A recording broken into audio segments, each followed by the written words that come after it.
محبر ممرحي سدرابيت إثيوبيا جنفر تግራይ مس بيرو ጥዕና ትግራይ بمتحبار ኣብ ትልሚ ስድራን ስነ ተዋልዶን አመልኪቱ ምስ ዝተፈላለዩ መዳርክቲ አካላት ዘትዩ ውሑስ ጥዕና አዴታትን ህፃናትን ንምርግጋዝ ትልሚ ስድራ ዝለዓለ ግደ ከም ዘሎ ዝሓብሩ አካሄድ ስራሕ ማሕበር መምርሒ ስድራቤት ጨንፈር ትግራይ አይተ ደስታ ኪዳኑ ነዚ ንምዕዋት ድጋፍ መንግስትን መራሕቲ ሃይማኖትን ወሳነ ከም ዝኾነ ይገልጹ ስነ ተዋልዶ ጥዕና ከም ሓደ ፕሮግራም ወይ ፍላግሺፕ ፕሮግራም ተዋሂሉ ዝውሰድ መደብ ስለ ዝኾነ እዚውን ስነ ተዋልዶ ጥዕና ኣብ ሕብረተሰብና ከምጽኦ ዝኽእል ረብሓ ኣዶታት መናእሰይ ወይ ህፃውንቲ ጥዕናኦም ተሐልዩ ህይወት ክመርሑ ምግባር ማለት እዩ ብዓብይ ግን ናይ መንግስትን ናይ መራሕቲ ሃይማኖትን ድጋፍ ክገብሩን አይና ተጽዊት ንገብር ፕሮግራም ይክጠናኸር ኣተሓባባሪ ኬዝ ቲም ጥዕና አዴታትን ህፃናትን ቢሮ ጥዕና ትግራይ አይተ ገብረሃውርያ ገብረ ክርስቶስ ትልሚ ስድራ ብምጥቃም ጥራሕ 40 ሚታዊ ሞት አዴታትን ምንካይ ከመ ዝሕግዝ ይብርሁ ትልሚ ስድራ ጥራሕ ብምጥቃምናስ ሞተዶን ልዕሊ 40 ሚታው ዝኾን ይቅንስ እዩ ማለት ሞት ሕንጠውን 10 ሚታው ዝኾን ማለት ስለዚህ ትልሚ ስድራ ክንብል ተለናስ ናይ ኩሉ ቤተሰብ ኮን ስለዘለውና ንሱ ተሐሳብ ምጋር የለና ኣተሓባባሪ ዓለም ለኸ አገልግሎት ህዝቢ ጨንፈር ትግራይ አይተ ዳንኤል ገብረ ሚካኤል ቦገኖም ትልሚ ስድራ ንምዕዋት ሓበራዊ ምርዳእ ጓል አንስተይትን ወዲ ተባዕታይን አገዳሲ ከመ ዝኾነ ይገንዝቡ ማዓስ ከይና ክንወልድ ንኽእል ክንደይና ክንወልድ ንኽእል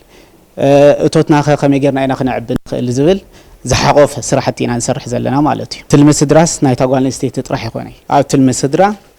ناي ود تعتاي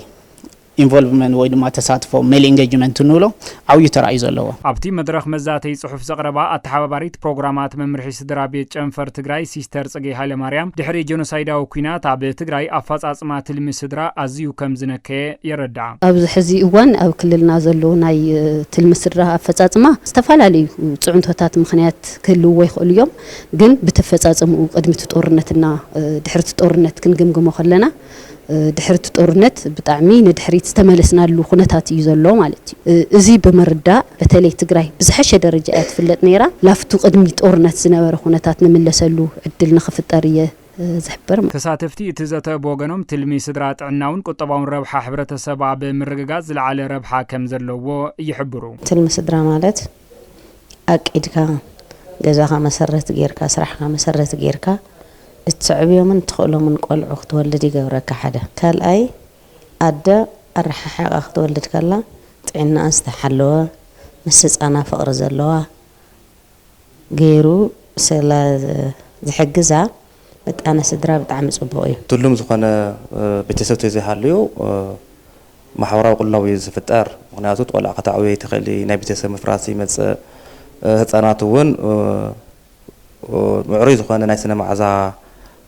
رخيوام وخاصة مقبل رخيوام كعوي يقولي عقبهم أتاويهم مسارة الجبرة ولاد كل دو خمسة لوام ممهار دقيم كم ممهار خمسة دلي يزمكر